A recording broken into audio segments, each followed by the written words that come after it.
there's like a segment of people, and I would just say like usually it's white, but there's a segment of white guys and women who are overly hooked into the internet, and Mm. because they don't live around black people, whether it's people of different street cultures, non-street whatever, but because they have no real access to Black Americans, their only knowledge of Black Americans is what they see online and what pops up on the news. And unfortunately, degeneracy and ignorant behavior gets the most attention, and there are reasons for it. Um, but because of that, their perception is highly skewed.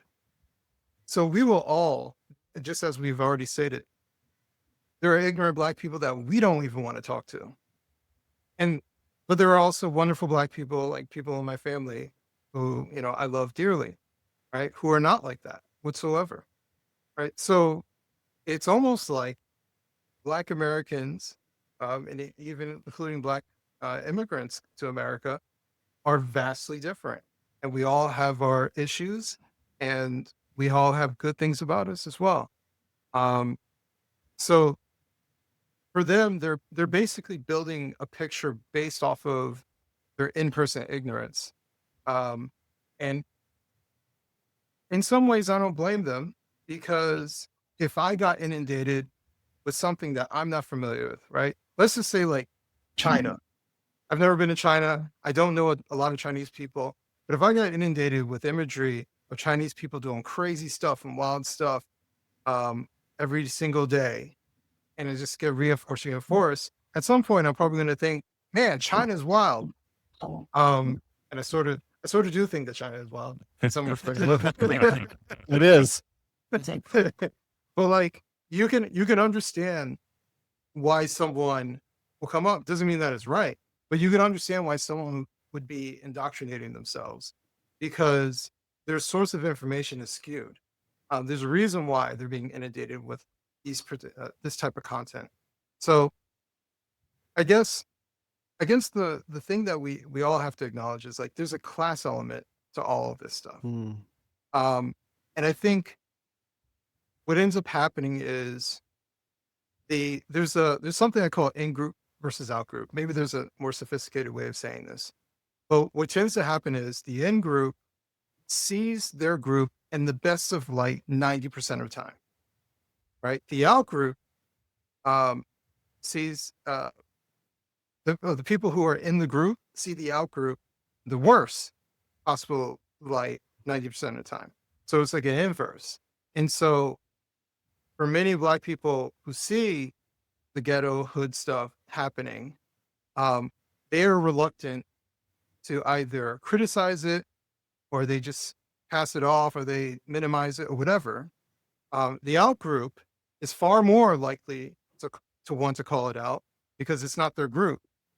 And so we run for like this tit and tat, but it becomes these extremes. It turns into the Tyler Perry effect, where every character that shows up on his show is a multimillionaire and is like the elite of the elite.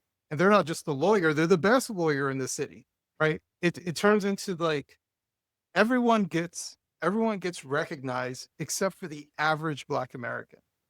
Um, Mm. the average Black American gets no recognition, no love, because we fit in neither of the extremes.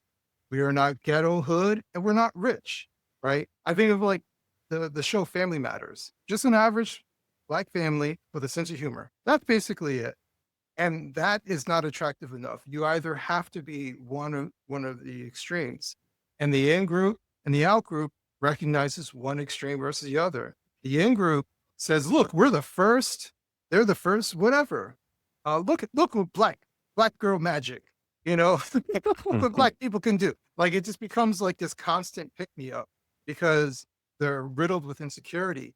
They constantly need to be, yes, we're wonderful. Oh, we're amazing. This person over here, LeBron James can dunk a ball. Look how amazing Black people are. Right? Like it just becomes the extreme. And then the on the opposite end, um, every person who looks somewhat like me, who has some sort of flaws, some mental illness, some criminal background, whatever it is, um, that becomes the example of who we are. Um, the reality is that it's like any other group, right? That's like saying every Italian is part of the mafia. Mhm. Well, in Italy, the mafia exists, right? But not every Italian is part of the mafia.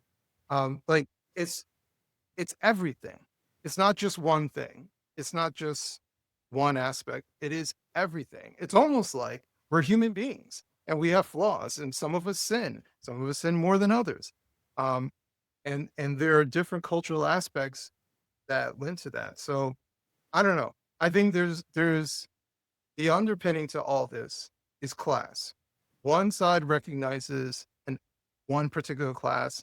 The other side the other side tends to recognize the opposite end of that class, and everyone ignores the middle.